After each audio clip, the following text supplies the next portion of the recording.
De retour sur le site d'Aubernais avec moi Hélène Ziegelbaum. Bonjour Hélène. Bonjour. Vous êtes la déléguée générale de la Fondation Cronenbourg parce que oui, Cronenbourg est le premier brasseur à s'être doté d'une fondation. Quel est son rôle ?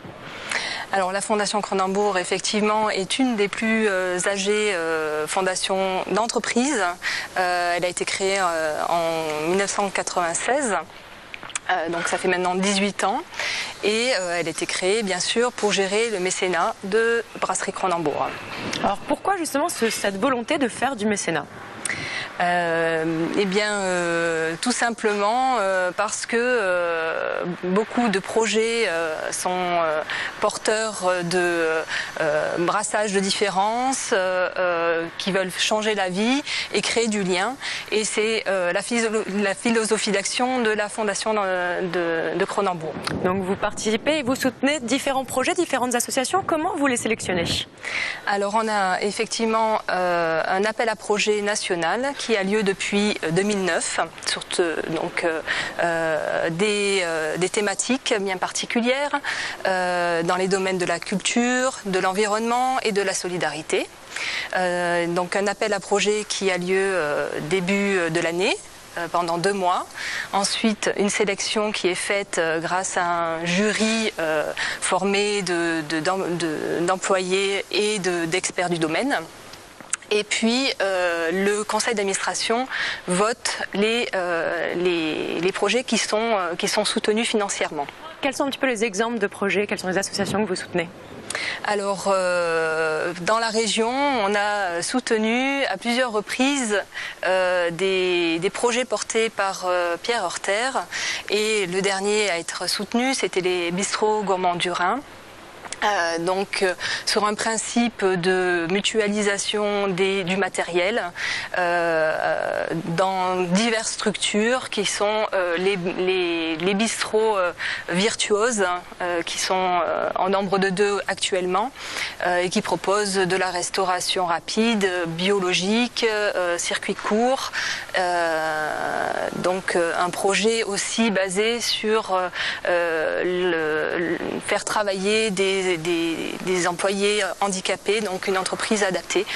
Ce projet nous a séduit par tout ce côté social, humain et aussi d'entrepreneur social et solidaire. Est-ce que c'est simplement un apport de soutien par de la commercialisation ou il y a vraiment des fois un soutien financier pour certaines associations ? Alors, le principe même du mécénat, c'est effectivement d'apporter un soutien financier. Ça peut être également un soutien humain. Et c'est le cas dans notre fondation. Nous mettons en relation chaque association qu'on soutient avec un de nos salariés qui est appelé parrain et qui l'aide à mener à bien le projet, donc sur à la fois des conseils, de l'aide matérielle, ça peut être également de la fourniture d'aide matérielle ou encore un coup de main. Voilà. Merci beaucoup Hélène. On va justement illustrer vos propos avec une autre association que vous soutenez, Libre Ballon du Basberg. Vous ne pensiez pas un jour trouver un rapport entre un producteur de bière et des montgolfières ? Eh bien regardez. La volonté de mieux vivre ensemble et créer du lien. L'association Libre Ballon du Balsberg en a fait son credo. Elle a été créée en 1992 par 3 pilotes barinois pour partager et faire partager leur passion de la montgolfière. En 2010, l'association a répondu à l'appel à projet de la Fondation Cronenbourg pour permettre aux personnes en situation de handicap de connaître les joies du vol en ballon. Je suis l'ancienne auxiliaire de vie scolaire de Léa, donc je me suis dit que ça plairait à Léa, comme je sais qu'elle aime bien les sensations. Le ballon est un outil exceptionnel pour provoquer des rencontres de personnes valides et invalides qui ne se connaissaient pas avant. Grâce notamment au soutien de la Fondation Cronenbourg, l'association a pu investir dans une nacelle spécifique. Chaque passager, pilote, accompagnateur et personne handicapée sont ainsi sur un pied d'égalité. Je me suis jamais dit que ça pouvait être possible, peut-être pour quelqu'un comme Léa. Et quand j'ai entendu que c'était possible, j'ai sauté sur l'occasion. Je pense que si elle peut, elle en refera parce que j'ai l'impression que ça lui plaît. Voilà. De partager ce que nous aimons, nous, c'est une joie et ils nous le disent également. Beaucoup de sourires, beaucoup de paroles de remerciement. Bonjour. C'est trop bien. Alors c'était bien. On est aussi réjouis de les voir être satisfaits du vol. C'est sûr, pour eux c'est le top, quoi.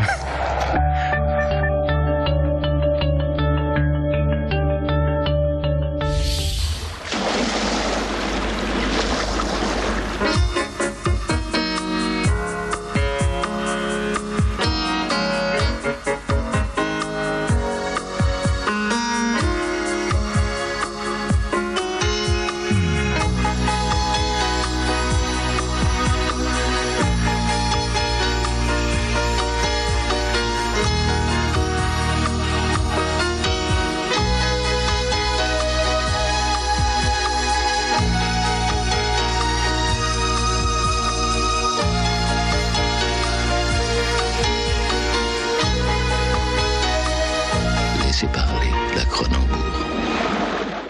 De retour avec Jean Hansmenal. Rebonjour Jean. Rebonjour Mélodie. On l'a vu, le métier c'est l'innovation, l'engagement social mais aussi environnemental. Cronenbourg a misé sur le ferroutage pour la distribution de ses flux. 80% de vos marchandises passent par le train, forcément moins d'impact pour l'environnement.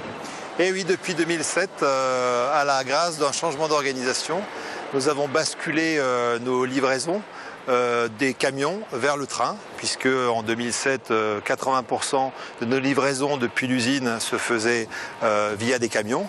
Aujourd'hui, 80% se font via les trains, ce qui effectivement a un impact environnemental certain, puisque nous économisons à peu près 15 000 camions chaque année en moins. Et en impact carbone, je ne sais pas si ça vous dira quelque chose, mais en fait c'est 13 000 tonnes de CO2 en moins. Il faut savoir qu'une tonne de CO2, c'est un aller-retour Paris-New York en avion, forcément, ou c'est un an de consommation de chauffage au gaz pour un 3 pièces à Paris. Effectivement, là, les chiffres parlent d'eux-mêmes. Donc, une éco-distribution. Par contre, on sait que la production de bière demande une grande consommation d'eau. Qu'est-ce que vous faites à ce niveau-là? Alors, la consommation d'eau, elle a été considérablement réduite depuis 10 ans. Puisqu'il y a 10 ans ou 15 ans, il fallait à peu près 10 litres d'eau dans le process de fabrication pour faire 1 litre de bière. Aujourd'hui, on est aux alentours de 4 litres d'eau pour faire 1 litre de bière. Donc les choses avancent vers une consommation raisonnée, mesurée de l'eau, qui est une ressource précieuse, qui est la ressource d'ailleurs essentielle, première du brasseur. Et comment justement vous avez réussi à baisser cette consommation d'eau nécessaire à la production? Alors il y a évidemment toute une série de mesures tout au long de la chaîne de fabrication qui permettent simplement de consommer moins d'eau ou de réutiliser, etc. Et concernant vos dépenses énergétiques, vous avez été les premiers à miser sur le biogaz. En quoi ça consiste? Alors ça, c'est une histoire assez formidable puisqu'elle démarre il y a déjà quasiment 25 ans, en 1994-95. Vous savez qu'ici à Aubernais, on a une grande station d'épuration qui permet de traiter nos eaux. Et sur un site de 70 hectares, eh bien 10% de ces 70 hectares sont une station d'épuration, c'est-à-dire 7 hectares. Cette station d'épuration permet de traiter les eaux usées. Elle a une capacité de traitement d'eau pour une ville de 350 000 habitants. Donc elle est costaud. Et en 94, Cronenbourg, pour la première fois, s'est dit mais si je mettais un méthaniseur dans cette station d'épuration qui me permettrait de traiter les effluents de brasserie, c'est-à-dire les déchets du cycle de brasserie, les boues, etc., de traiter ça et par méthanisation d'obtenir du gaz et d'obtenir un gaz propre, c'est-à-dire du biogaz. Donc ça a démarré en 94, on a investi 8 à 10 millions d'euros depuis 14-15 ans pour équiper, on a maintenant 4 méthaniseurs, pour équiper notre station d'épuration. Et aujourd'hui, effectivement, 20% de la totalité de l'énergie consommée par le site est produite par nous-mêmes, par nos déchets et du biogaz, ce qui représente quand même, là aussi pour vous donner une idée, parce que c'est des chiffres, pour donner une idée, ça représente la consommation de 1 an en énergie de 40 000 habitants. On peut dire que le développement durable fait vraiment partie de vos priorités dans la production. Oui, c'est-à-dire le développement durable, c'est d'abord de durée. Donc Cronenbourg a 350 ans, donc on a déjà traversé le temps. Et ensuite, c'est évidemment d'organiser nos activités, quelles qu'elles soient, en respectant l'homme et en respectant la nature. C'est ce qu'on essaye de faire. Et effectivement, Cronenbourg a commencé très tôt, toujours pour des raisons finalement au départ économiques, en se disant comment est-ce qu'on économise les choses ou comment est-ce qu'on fait mieux avec moins. Et donc pour ces raisons-là et avec cette mentalité-là, sont nés le biogaz, vous l'avez dit, sont nés aussi le ferroutage, enfin le recours au train. Sont nés, on en a parlé par ailleurs, la Fondation Cronenbourg. Voilà, on a toute une série comme ça d'initiatives qui ont été prises bien avant qu'on parle du développement durable ou que le sujet soit à la mode, tout simplement parce qu'effectivement on considère, comme beaucoup d'autres, que c'est une nécessité. Merci beaucoup Jean. Je vous en prie. Nous, on vous emmène découvrir le travail de la bière et sa fabrication. Pour produire une bière, il faut de l'eau, on l'a vu, de l'orge, autour de 150 grammes par litre, et très peu de houblon, à peine 1 gramme par litre. Alors, à quoi sert le houblon et comment le sélectionne-t-on? Camille Wormser a mené l'enquête. De l'eau, de l'orge, de la levure et une toute petite quantité de houblon, voilà les ingrédients d'une bière réussie. Et le petit plus qui fait la différence, on le doit à cette plante grimpante qui donne tout son goût à la boisson. À 7-8 mètres du sol, elle grandit rapidement depuis le début du printemps. Elle atteindra sa taille maximum à la fin de l'été et sera alors fin prête pour la récolte. Le chantier de récolte se décompose en 3 sous-chantiers, ça veut dire. Il y a une personne qui cherche le houblon avec une remorque, qui pose les lianes devant la machine. Il y a une autre équipe qui passe les lianes dans la cueilleuse.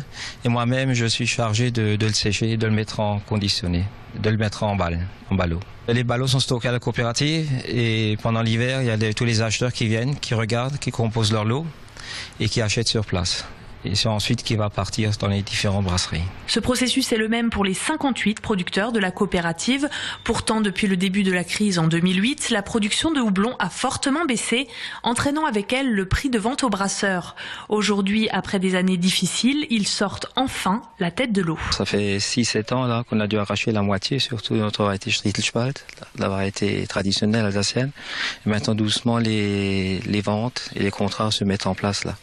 Alors, du coup, jusqu'à présent, on avait en 16 hectares en production et puis l'année prochaine, on sera de nouveau à 23 hectares. Donc tous les houblonnières seront remplis là. Et puis autrefois, il y a une dizaine d'années, il n'y avait que de Stritelspalt.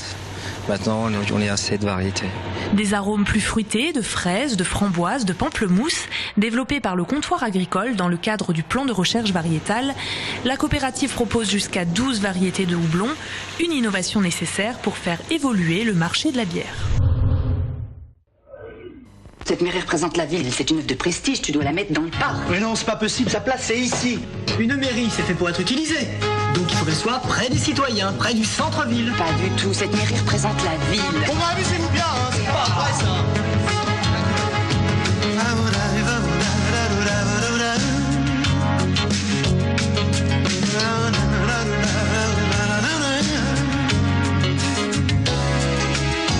Entre nous dans la vie, le courant passe toujours.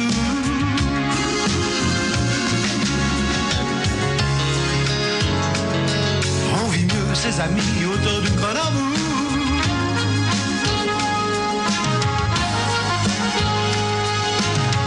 Entre nous, il y a l'action, il y a le rire et l'amour. Il y a parfois des tensions, mais avec Cronenbourg